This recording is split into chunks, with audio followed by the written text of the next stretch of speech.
Hey Brickmaniacs, it's Lando here, joined with Dan today, and it is that time again. After a few months off, it is time to reopen the vault. So Dan, what do we have today? The Brickmania Vault. Of course, if you don't remember what the Brickmania Vault is, it is where we stash all of the rare items. In this case, stuff that's coming back from the stores, display models of out-of-print Brickmania kits. We had quite a bit of stuff come back, but we didn't want to like blow it all in the first vault of the year. Sure. So we're only going to put a limited amount up. So these are 4 kits, and then we have the mystery crates. Nice. And just a heads up, these are all available Thursday at 8 a.m. Central Time. Right, and there's only one. Only one of all these display models. All of the display models, there's only one available. So you have to really want it, and you have to be there early if you want to get it. So. Absolutely right. Yeah. Let's get into the models. So we have the T-55 over here, right, Ian? Right, that's a Syrian T-55. That is our Cold War main battle tank series. It is a, I guess out of production kit, the best way I can describe it. So we did a main battle tank series a few years ago. We spent a long time doing modern and then Cold War main battle tanks. This is sort of the adversary to our Super Sherman tank that we had. So we had the Syrian T-55, so a Russian tank. Yeah. So you're not going to see this again. It's kind of outside of our standard release lineup. But, right. Cold War in particular. I mean, we cover the Vietnam War pretty extensively, but Cold War is kind of a rare thing. We delve into it just with our tiptoes. Right. Well, and just again, not a typical. Even though it's in the Cold War, it's also not a typical country that we would normally do. Yeah, Syria. This was like the 7 days. What was this? The Yom Kippur War, I believe. Right. So, what this was from. So includes the tanker, signed certificate, and instructions as well. Right. This is a display model, so it's been in our store. It's been on display. We typically keep the dust off. Here, you should. What's up? Just noticed these drones. Oh, like that. There we go. That these are what essentially they are is our display models. We don't have a box for them, but we do have this little certificate just so you can show that this is not like just assembled with parts. It's all the genuine parts are there. It came from our store. It's one of our actual kits, and you do get the instruction manual. So the official T-55 Mod 1963 instruction manual. It does that.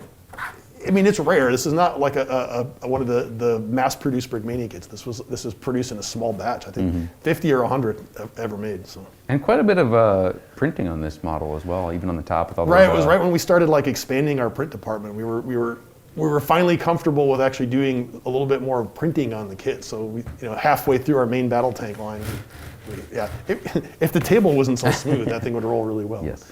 That is one of the characteristics of that model. Awesome. Yeah. So. Cool. That's T-55. Next up, we have the Panzer. Yep. So another discontinued Brickmania set. This is like the classic Brickmania Panzer IV with the long gun, the 75 millimeter long gun. We've done this kit in many different iterations. This is the latest Panzer IV that we've done. It is discontinued. We are going to be doing a new version at some point very soon. But this is a piece of Brickmania history right here. Yeah. It is, it's not like one of our top shelf kits, but it is definitely out of production and one not to miss especially if you're trying to collect all the Brickmania German tanks. Right. This is absolutely a quintessential piece for that lineup there. That World War II. Absolutely. Very cool. And that, again, it comes with that signed certificate. Like you were saying, it's not just built out of random parts. No, this is a genuine store display model, and you can tell it's one of the newer of the 4 kits here because it has the black instruction book. We did transition over with our new packaging. Not only the boxes were black, but the instruction books. Yeah. So very cool. It gives you the age of some of these when you see these white instruction books. Absolutely. Next up, the T-64. T-64. T-64A, another one of our Cold War main battle tank series. This is the cream of the crop of the Russian Cold War tanks. This was the one that was in Berlin, point blank range, the one that would be the first in line to go against the NATO, the best that the NATO had to offer. And there's some interesting armor on the gill armor, right? So I think they can fold them back when they're traveling, right? Right, and when they're going into battle, they would all be out. So it just gives them an extra layer of that, standoff protection. Was it straight out that they would deploy them, or was pretty it close? Okay, yeah. Pretty close. You see, modern tanks all have the skirts on them. And this does the same thing, but they're only protecting the frontal arc of the tank against, like shaped charge weapons. Okay. So it's very similar to like the T-72. All the Russian tanks all have this sort of similar look to low slung body, really small turret. They all have an autoloader inside them. This was the cream of the crop during the height of the Cold War. This was the best Russian tank. Oh wow. Really complex compared to like say the T-55, which is just sort of like a traditional basic tank. This thing was autoloader, everything. So. And again, comes with a tanker, just like all the other kits in this lineup. This is a Russian tanker as opposed to the Syrian tanker. Oh, sure. Yep, the Russian tanker, simple loadout. Again, comes with a book, the instruction book, a genuine Brickmania instruction book, and the vault certificate showing that it was a display model from Brickmania. You just signed those, right? I just did. Yes. Yes. Very cool. So, and last but not least is the Sherman Jumbo. This is the Cobra King. This was a limited edition. We only made 100 of these. And they were sold in minutes, like sold out. Just like it went up online and they were gone. That first in Bastogne, the stickers on the side, right? Is it? Yeah. Yeah. Oh yeah. Yeah. Absolutely. So this was a kit that we did as part of our Battle of the Bulge sort of theme that we had going on for a period. A reoccurring theme. This is also a Codio cell model. This is the only Codio cell model on the table. 100 made originally. Never restocked. It was designed as a lot of our kits are, a one and done sort of arrangement. So that's what you have here. One of the most sought after kits. It's unique in the fact that it was the first sort of M4A3 hull that we had done in this form. So this is a unique kit, and it's kind of cool to see it. Yeah, and those stickers, that was a challenge to get laid out, but I think they turned out nice. They really make this model pop. Right, it was just to get it historically accurate. And if you've ever been to our GHQ store before the plague, before we had to close half of it off, there's a giant Cobra King mosaic in the back of the store, which we made at World War Brick a few years ago. Yeah, that was awesome. So it's the same tank. It's one of the most famous tanks. And the actual tank, they did discover it in Germany as a gate guard, like just propped outside of a door, propped not door, but entrance to one of the American Army bases in Germany. They rediscovered it, actually brought it back to the U.S. and they're restoring it. Oh, that's awesome. So they want to bring it back to the shape it was in after Bastogne. Very nice, very nice. Instead of rusting away outside of anonymously rusting away outside of an army base. No, it's cool that we got that piece of history and we're restoring that. That's very cool. We're not. The Army is. We, collective we, right? Yes. Our Army, all of us. The Brickmania Army? No. Yeah, not the Brickmania.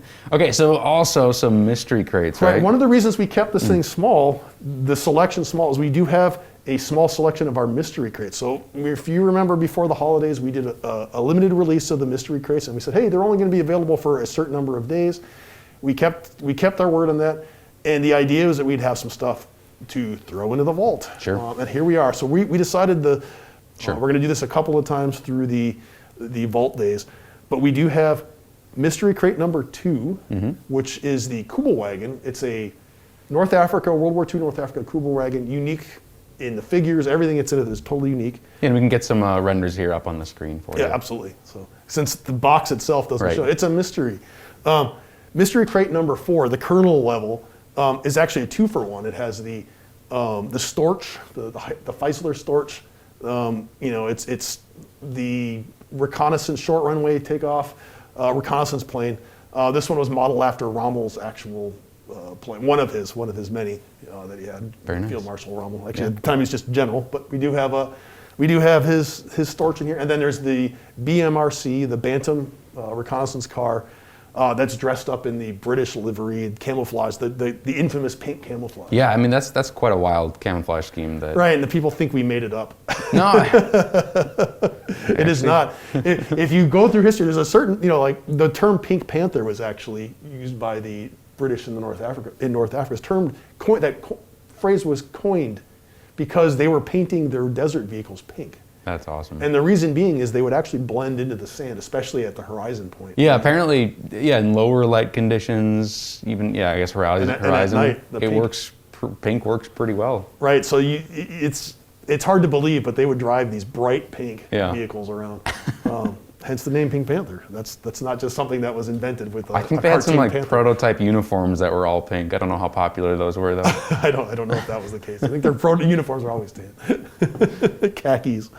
And then of course the general level is the amazing chess set put together by Mary. So yeah, absolutely. that was Mary and of course Lando. All that crazy Revolutionary War figures. I mean, there's the only way you're going to be able to get those figures is in this chess set. So if you're a figure collector, awesome for you. If you like to play chess on a really cool chess set, this is it. It's American Revolutionary War.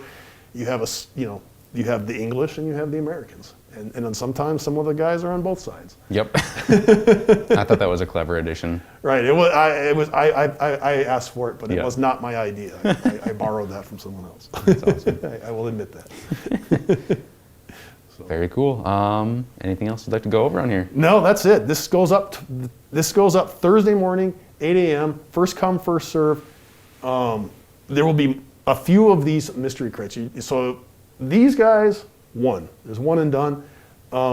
May or may not ever have these again. Sure. The only reason we would have another one of these is if we still haven't gotten our store display back from all of our stores.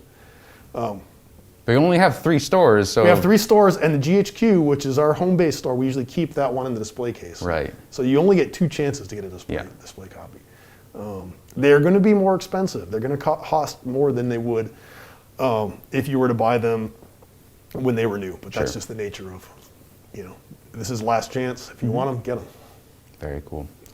All right, that is this current Vault release, available starting Thursday at 8 a.m. Thursday, 8 a.m.